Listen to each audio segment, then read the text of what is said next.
Here is what I wish someone told me 3 years ago. The skill that makes editors more money isn't Premiere Pro or After Effects or whatever software is out there. It's knowing what your client is trying to accomplish and deliver that. Nothing more, nothing less. There is a guy I used to follow on Twitter. He's a video editor just like me. And one day he posted his income, $12,000 in a single month. I remember staring at that number, and my first reaction wasn't excitement. It was anger. Because I had seen his work. No motion graphics, no crazy animations, no advanced color grading. Just cuts and B-rolls. While I was spending 8 to 10 hours a day chasing perfection in After Effects, burning myself out. This guy was making $12,000 a month doing what I called basic editing, and that moment broke something in me. If you are a video editor stuck between $2,000 to $3,000 a month and wondering why your skills aren't translating into money, this video is going to show you exactly what I learned. Let me take you back 3 years ago. I was locked in my room, spending 10 hours a day in Premiere Pro and After Effects, and I genuinely believed one thing with everything I had. If I become good enough, like really good, the money would follow.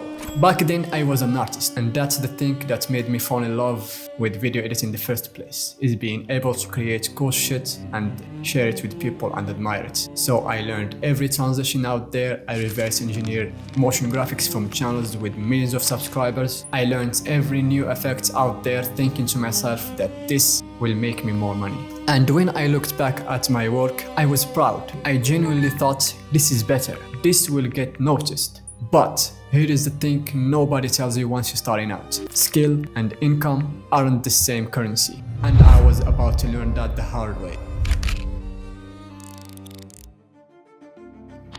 My rate back then was $150 per video, and I was spending 7 to 8 hours per video, so basically I was making $18 an hour. But I wasn't worried, because I thought that I was still leveling up. More skills, more techniques, more money eventually. Except the months kept passing, $800, $2K, maybe the best month, $2.5K a month. So I reached this part of the video, and I thought that some of you will not believe this, so I decided to show you my earning back then.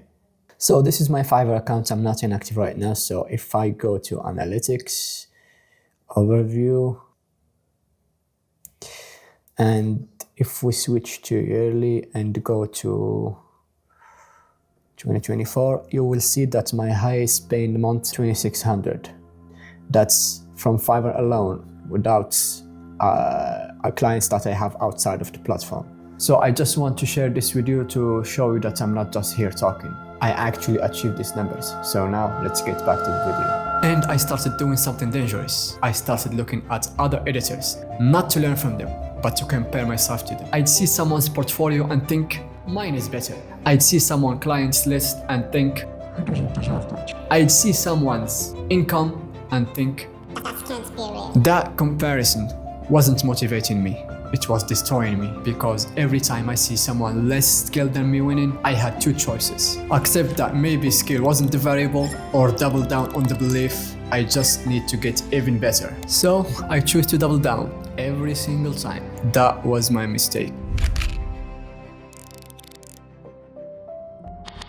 Then came the Twitter post, the editor I followed. I had seen his work. Simple cuts, adding B-rolls, and clean pacing. Nothing fancy. And once he posted his monthly income on Twitter, I sent him a message. I had to know, what's the difference between me and him? And he told me something that restructured everything I thought I understood. He said, my clients don't pay for effects, they pay for results. And results come from clarity, not complexity. I remember closing my laptop that night and just sitting with that, because some part of me already knew he was right. I just didn't want to accept it. Accepting his mindset meant that I had spent 3 years optimizing for the wrong thing. But here is what I eventually realized. It wasn't that simple editing is better. It's that invisible editing is powerful, and those are very different things.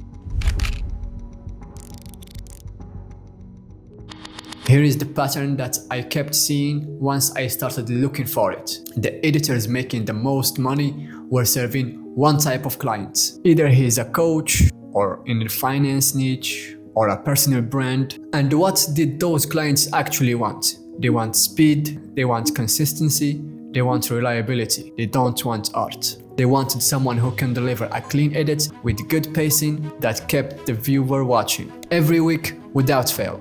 That was the job. And the hardest part for me, that was actually harder than what I was already doing, because flashy editing hides behind itself. If the transition is cool enough, nobody notices if the story doesn't flow. But in visible editing, there is nowhere to hide. Every cut has to be intentional. Every pacing has to serve the viewer. The storytelling carried the whole thing. And that was the real skill I hadn't developed yet. Once I made the switch, something weird happened. My edits got faster, like really faster. Videos that used to take me 8 hours now took me 4. And the clients, they were happier because they were getting their videos back fast and the videos performed better. So before I was charging $150 per video that I spent 8 hours in it, now I'm charging $250 per video that I spent 4 hours in it. That means working less and making more money.